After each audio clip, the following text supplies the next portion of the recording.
what I love about communication as a leader is the fact that you very quickly understand that the great communicators understand that it's always about others. It's Brandon Dawson. We're here to talk to John Maxwell, who wrote the foreword to my book, 9-Figure Mindset. We're going to be talking about how having the right mindset can change all aspects of your life, personally, professionally, financially, and the wisdom gained from this conversation could potentially change your life forever. You and I don't need intros or outros. We just need to do what we do best, which is to talk about how amazing your bodies of work are and how impactful they've been in my life. You know as well as I do that for years I broke down each of your laws. I believe there's 53. You just added 16 minus some of the ones that you use to reinforce some of the older laws to reinforce these 16 laws in the algorithm. See, the thing I think people miss when they read your book sometimes, everything's an algorithm. You're telling them exactly how to do it in sequence. Absolutely. And I can remember the first time we met was many, many years ago. And what you had done in your business is you had taken the 21 laws of leadership and you had literally built your business with practices and principles off of those laws. And I remember sitting there watching you teach, train, equip your people. And I thought to myself, now here's a guy that understands that a book is an asset that you take and apply it to your business to build your business.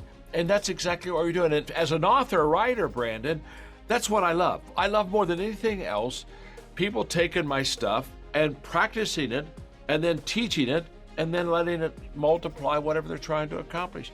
That's why I do what you do. That's why you do what you do too. One of the things I've always loved about you, Brandon, our heart is always, whatever we're doing, how does this help people? You're not a reservoir, you're a river. You're not storing that stuff up and damming it up and saying, someday I may need this water. You are just letting it flow to the people. So everything I do, when I write a book, everything I learn, I say, okay, how do I apply this to myself? How do I become successful with it? And the moment I've got it figured out, the next question is, okay, now how do I get this to the people as quickly as I possibly can? Well, you know, John, in my first company, I had so much success early on in my 20s that I almost thought I could do no wrong. And then all of a sudden, at the peak of my professional and financial career, it all went away. And I was a victim of why it went away for a few years until one of my mentors said, what did you create that caused those conditions? You need to go back and identify what you created that caused those conditions for that ultimate outcome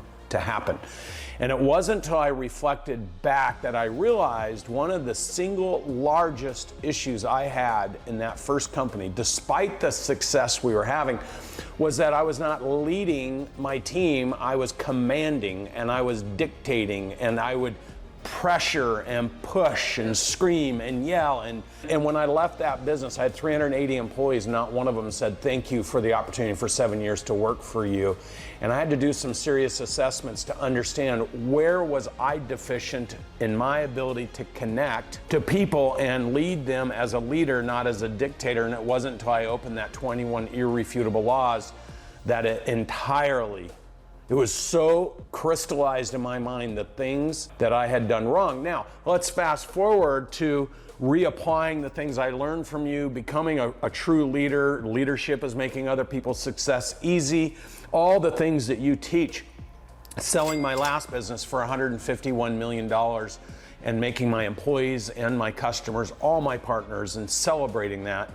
And now the thing I've learned mostly about building business is it isn't what you say, it's what people think they heard. And if you're a poor communicator, you have no idea what other people think they heard because they filter it through their belief structure.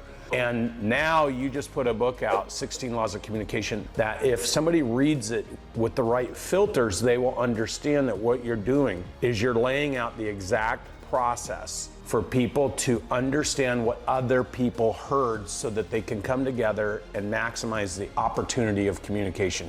And I just love the fact that you just so simply put it in principles that people can understand. You're 100%, Brandon. You see, the big miss in communication is assumption. Assumption is the mother of all mess, I promise you. If you're leading and you're assuming, you're in trouble. If you're communicating and you're assuming, you're in trouble. That's why I tell communicators and leaders, you got to go find the people before you can lead the people. So it doesn't start with leadership. It doesn't start with getting up and casting a vision and making statements.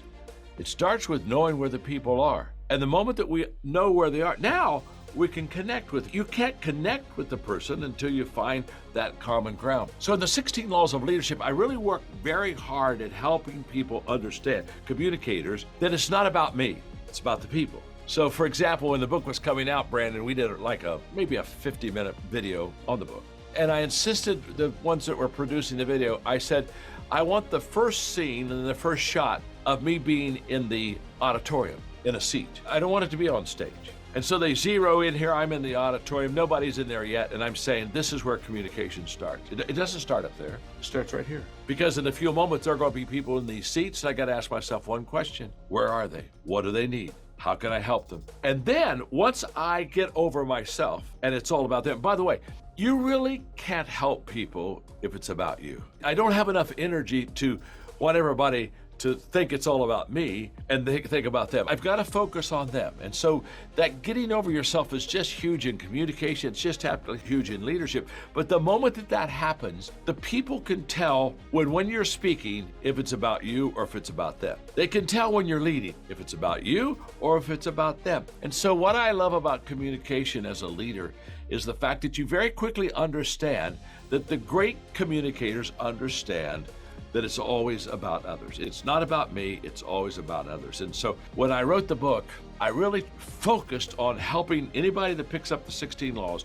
of communication, focusing on the fact that the moment you're thinking about them, that's the moment your communication strength begins to be developed in your life. Well, and I just go through and I read these laws in sequence, right? And you know, for me, I'm an algorithmic guy. I like to use all the laws in sequence, and I get down to where most business owners struggle, because my job is working with business owners to be able to grow and scale and maximize the value of their business, not just for them, but the people who trust and follow them and help them. And so when I get down and I read the law of relevance, it's like most business owners would think that that means, if they just heard that, oh, I got to explain to everybody why I'm important and why my business is important and why what we do is important. When I read law of relevance, it's like I read it as the people that you need to help you do all that, what's in it for them? What's relevant to them? Why would they want to work long weekends, strive, train, work harder, dedicate themselves to your vision if it's not relevant to the individual who you need to help you? Because as you have said, no one person can achieve great things and Grant even says even Jesus Christ recruited 12 of his friends to help him with his message.